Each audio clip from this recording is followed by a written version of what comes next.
가을이 한창이에요. 거리에 노란 불이 들어온 것 같아요. 낮에도 너무나 예쁘게 빛나고 있죠? 어떤 라디오에서 들은 건데요. 자연의 변화를 즐기느냐, 그렇지 못하느냐에 따라서 인생을 얼마나 향유하느냐의 정도가 정해진다고 해요.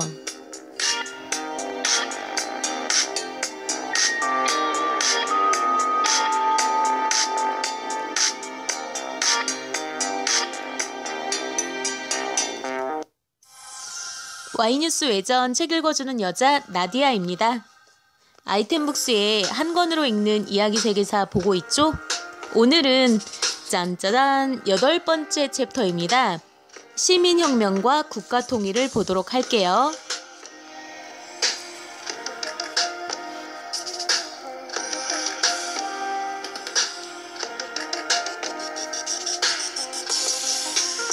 시민혁명과 국가통일.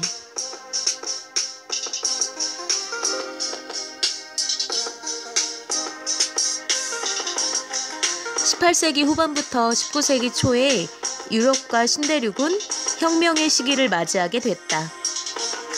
신대륙에서 미 합중국을 세운 독립전쟁은 새로운 시대를 열기 위한 시민혁명이었다. 프랑스 혁명도 독재와 맞서 국민들이 주인이 된 데 가장 큰 뜻이 있었다. 프랑스 혁명으로 사회적인 혼란과 대외적인 전쟁이 일어나면서 군사력이 사회에 커다란 힘을 미치게 되었고, 이때 나폴레옹이 혁명을 지지하면서 세계 정복을 꿈꾸었으나 러시아와의 싸움에서 패한 후 연합군의 공격으로 그의 시대는 끝이 났다. 나폴레옹이 물러난 뒤 절대 왕정이 부활했지만 보수와 자유진영의 대립은 계속됐다.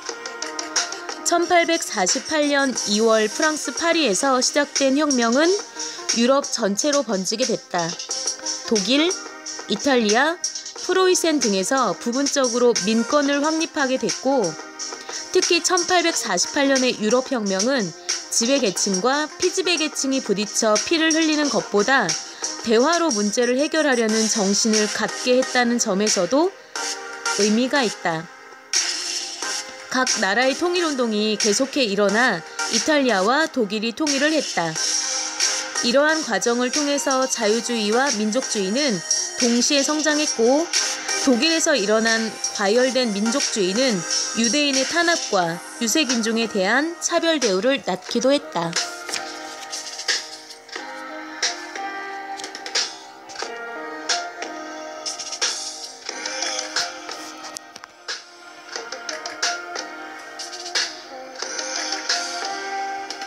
미국의 독립. 메이플라워 호. 1620년 7월 유럽의 어느 바닷가 부두에서 사람들은 모두 서둘러 배에 올랐고, 저마다 식구들의 이름을 부르는 소리로 부두는 한동안 야단법석이었다.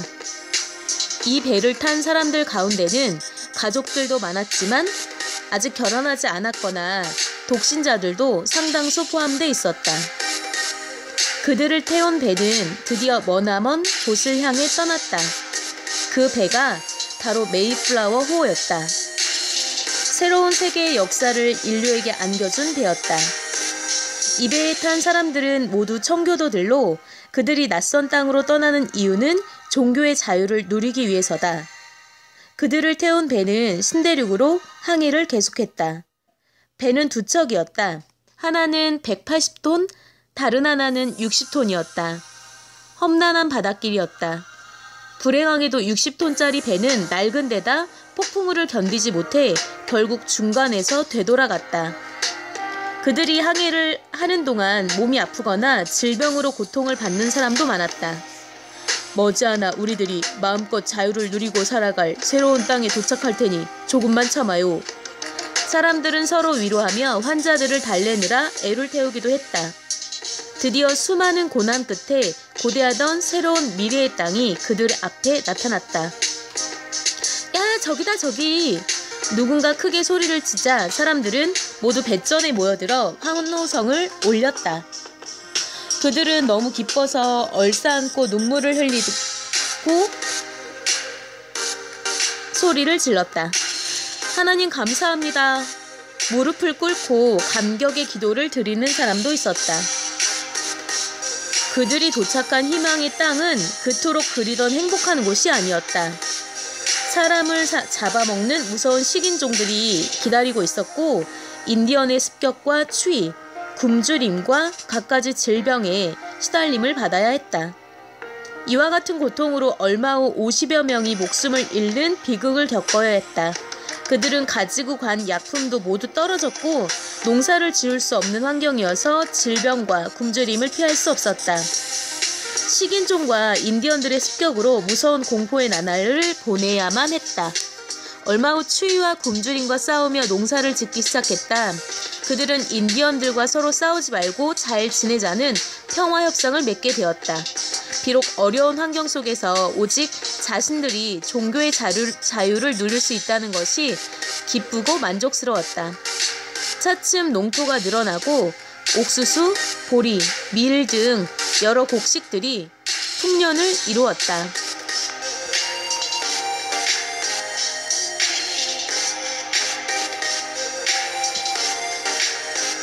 추수감사절.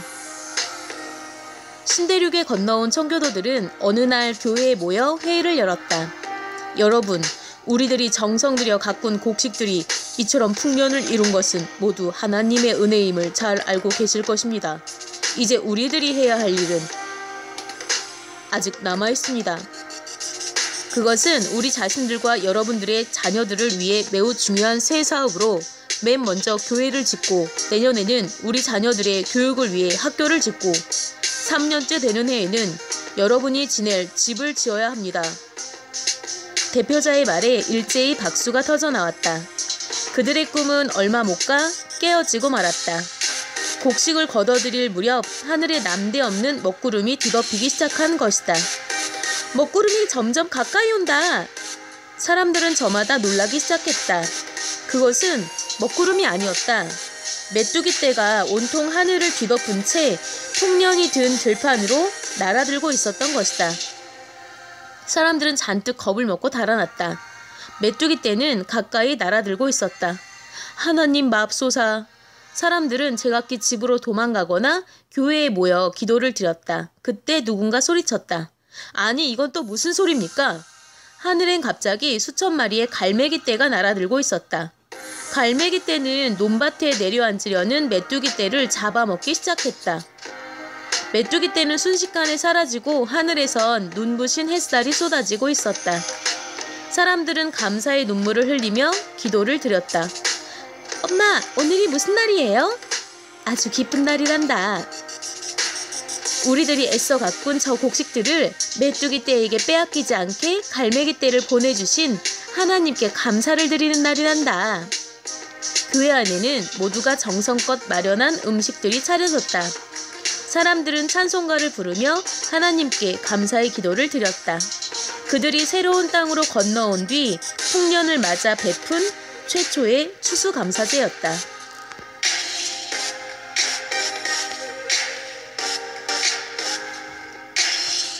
미국의 혁명. 콜럼버스가 신대륙을 발견한 뒤 약 150년이 지나면서 유럽인들은 새로운 꿈을 안고 신대륙을 찾아왔다. 청교도들은 종교의 자유를 위하여, 또 다른 사람들은 정치적인 순환을 피하기 위해, 새로운 땅에서 돈을 벌기 위해, 또는 큰 죄를 짓고 쫓겨온 사람 등등 신대륙에는 여러 계층의 사람들이 모여 살게 되었다. 영국이 세운 13개의 식민지는 풍부한 토지를 그냥 얻을 수 있고 마음껏 자유를 누릴 수 있도록 배려해줘 유럽의 여러 곳에서 많은 사람들이 몰려들었다. 계급과 신분의 차이도 없고 인간으로서 누릴 수 있는 기본 권리도 뒷받침되어 신대륙은 유럽의 많은 사람들에게 꿈의 나라이기도 했다. 사람들은 정든 고향을 떠나 새로운 땅으로 가고 싶어 했다. 1774년 그 이전 5년 동안에 아일랜드에서만도 무려 4만 4천 명이 신대륙을 향해 배를 탔다. 이와 같은 현상은 계속 늘어나 영국, 스코틀랜드를 비롯해 대륙의 해안 국가에서도 해마다 수만 명의 사람들이 신대륙에 들어왔다. 새 땅으로 건너간 이주민들은 끈기로 어려운 환경을 이겨나갔다. 영국의 식민지 행정부도 그들의 어려운 사정을 잘 알고 있었기 때문에 여러모로 도와주려고 애를 썼다. 이와 같은 일들은 모두 초기 식민지 시대에 나타난 공통점이었다. 18세기 중엽 이후 영국 정부는 새로운 식민지에 지난날과는 다른 태도를 취하기 시작했다. 정부는 앞으로 식민지 사람들에게 모든 것을 맡기지 않겠다. 영국 정부가 직접 나서서 식민지 정치 및 경제적으로 여러 가지 의무를 지도록 제도를 바꿔야겠다. 영국 왕 조지 3세가 나라를 다스리기 시작하면서 그는 식민지에 전쟁 비용, 새로운 세금 등을 물게 했다. 그렇게 되자 식민지 사람들의 불평은 점차 커지게 됐다. 여러분, 영국 정부의 정책에 우리도 반대하고 나섭시다. 이제부터는 영국 본토에서 만든 상품이나 물건을 모두 사지 맙시다. 식민지 사람들은 들고 일어났다. 영국 정부는 식민지를 본격적으로 억누르고 다스릴 새로운 법인 선언법을 만들었다. 영국 본토의 정부와 식민지 사람들 사이의 충돌과 마찰은 계속 일어났다. 1774년 9월 식민지 대표들은 미국 필라델피아에서 제1차 대륙회의를 열었다.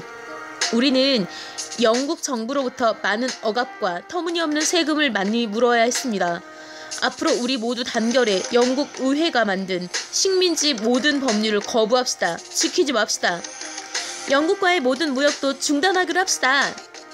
이와 같이 식민지 대표들이 결정을 내리자 영국 군대와 식민지 사람들로 짜여진 민병대 사이에 총칼을 들고 싸우는 일까지 벌어졌다.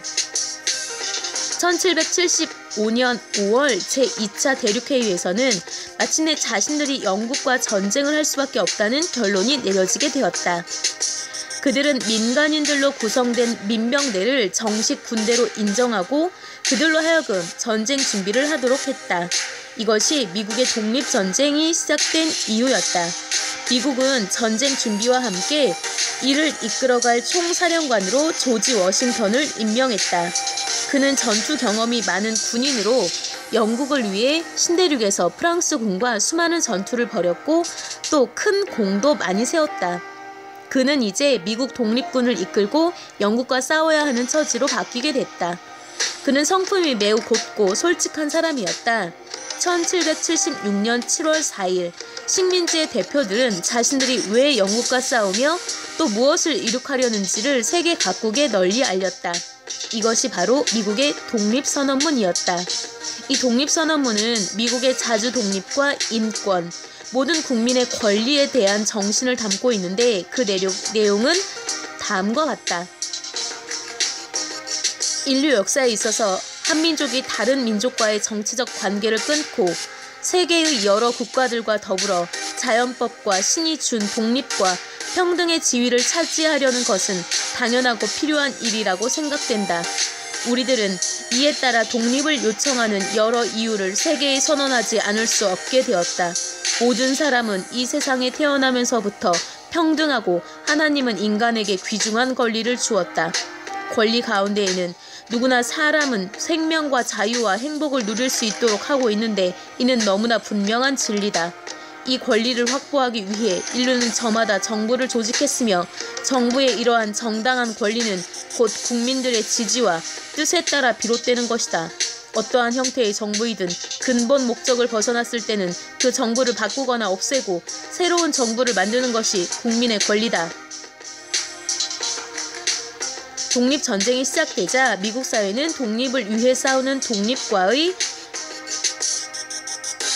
독립파와 영국 정부를 지지하는 충성파로 나뉘었다. 이러한 일은 미국의 독립을 위해서는 매우 불행한 일이었으나 생각이 다른 여러 사람들이 모여 사는 나라여서 어쩔 수 없는 일이었다. 독립파는 최초의 전투에서 실패하는 등 여러 가지 어려움을 겪었으나 유럽의 여러 나라들의 자유주의자들이 의용군으로 참전해 독립파를 지원하고 나섰다. 프랑스, 에스파냐, 네덜란드 등도 독립파를 돕고 나섰다. 국제 정세는 점차 유럽 독립파에게 유리하게 바뀌어갔다. 독립하는 영국군과 싸워 곳곳에서 승리를 거두게 되었다. 마침내 영국도 자신들의 실패를 인정하고 1783년 파리 조약에서 식민지 13개 주의 독립을 승인했다. 그들의 영토는 오데호, 미시시피강, 조지아 경계 내의 지역으로 확정됐다. 전쟁에서 이겨 독립을 하게 된 13개 주의 식민지 사람들의 기쁨은 크고 위대한 것이었다. 이들 13개 주는 각각 다른 헌법을 가진 독립국가로 서서히 바뀌어갔다. 대륙회의에서는 13개 주가 각각 서로 분리된 국가로 나가는 것보다는 힘을 뭉쳐 하나로 통일하자고 강조했다. 1781년 연합규약이라는 새로운 법이 만들어져 연합의회가 구성되는 등 통일국가의 형태가 성립됐다. 1788년 연방헌법이 제정되면서 미국은 합중국의 형태를 갖추게 됐다.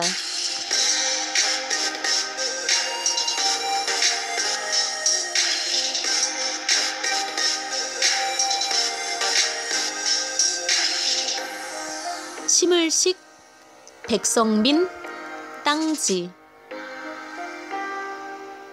식민지는 인간의 이기적인 본성을 여실히 드러내주는 것 같습니다.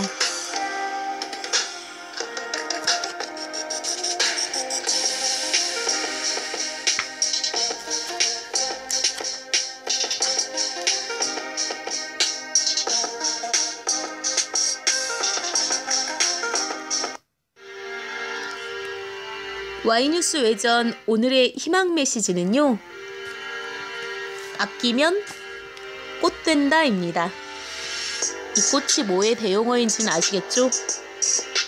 내일 10년 후 노후를 준비하는 것은 반드시 필요하겠죠? 그 시간만을 위해서 사는 건 지금을 잃는 것과 같아요. 남아있는 생애 가운데 가장 젊은 날, 오늘을 즐겨보아요.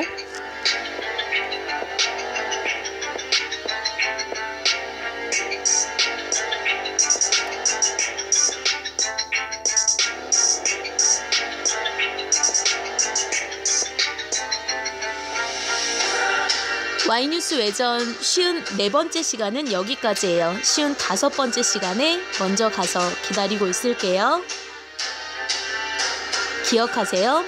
여러분은 아주 특별합니다.